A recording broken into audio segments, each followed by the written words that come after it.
Boa tarde, Lucas. Boa tarde para todo mundo que está nos assistindo. Hoje a gente vai falar de convivência urbana e por isso eu estou aqui com a doutora Pérola Melissa Viana Braga, advogada civilista e presidente da Comissão de Direito Condominial da OAB de São José dos Campos. Boa tarde, doutora. Boa tarde, Samuel. Muito obrigada pelo convite. E vamos lá, doutora. A gente vai falar de convivência urbana. A gente já lembra de perturbação do sossego.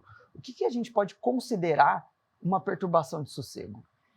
Inúmeros barulhos, ruídos, poluição sonora, vibração também, tudo isso pode ser considerado, dependendo do grau de intensidade, como perturbação do sossego e poluição ambiental. E esses sons mais domésticos, né? É um cachorro latindo, uma criança chorando, às vezes é o barulho de uma máquina de lavar.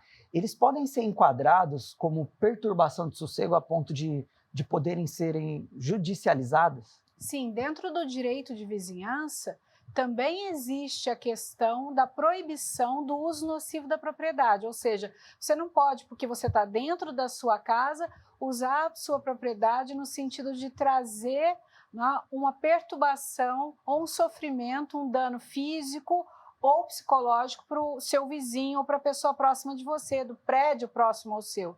Então, também nesse sentido, há proibições, há limites do uso mesmo da propriedade particular. E como que funciona essa questão da punição, né? Como que a gente mede, né? A justiça pode medir quando é algo para ser judicializado, para ser punido segundo a lei? As perturbações, os barulhos, os ruídos em áreas públicas, eles são mais fáceis de detectar. Até a Polícia Militar tem a competência, inclusive, de multar nesses casos. Agora, no ambiente privativo, aí é preciso fazer uma reclamação para que a fiscalização de posturas vá até esse ambiente privativo, a casa ou o seu escritório, a sua empresa que está sofrendo essa perturbação, para que haja uma medição, uma avaliação se aquele barulho está acima, ou aquele ruído, ou aquela vibração, está acima do permitido dentro do horário, do zoneamento da região, e aí sim se verificar se é o caso de uma notificação ou o caso de uma multa, no caso de reincidência. É isso que eu acho interessante a gente pontuar. Quando a gente fala em perturbação do sossego, a gente pensa muito em barulho à noite. Mas um barulho diurno, ele também pode ser caracterizado como uma perturbação? Sim, um barulho diurno, constante, intermitente. Imagina, por exemplo, se você está do lado de uma empresa onde o alarme de segurança dispara, dá um vento, dispara o alarme. E o tempo todo, durante o dia, 10, 12 vezes aquele alarme dispara.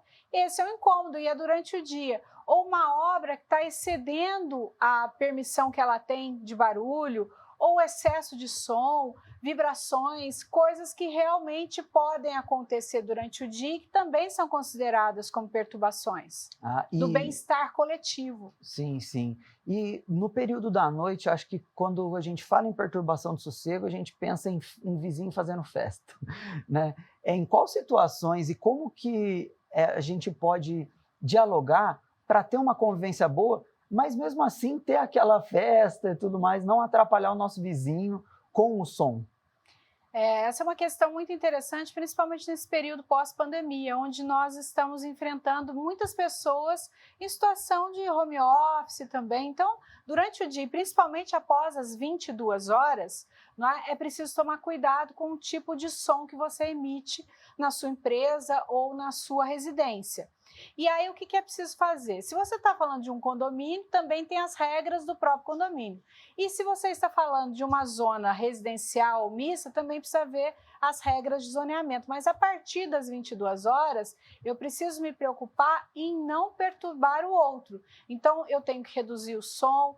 Fazer festa na sacada, por exemplo, é um problema, né? Porque o som se expande com mais facilidade. Se eu estiver dentro de casa, esse som vai ser menor. Então, barulhos muito intensos, principalmente em áreas muito abertas, vão causar esse conflito entre vizinhos, sejam pessoas físicas ou jurídicas, e é isso que a gente deve evitar. Eu acho que o bom senso é o que deve reinar quando a gente fala de convivência urbana. Doutora, muito obrigado pela sua participação aqui no Boletim Entrevista. E a gente gente já volta aí para o estúdio e até o próximo Boletim Entrevista com mais um tema.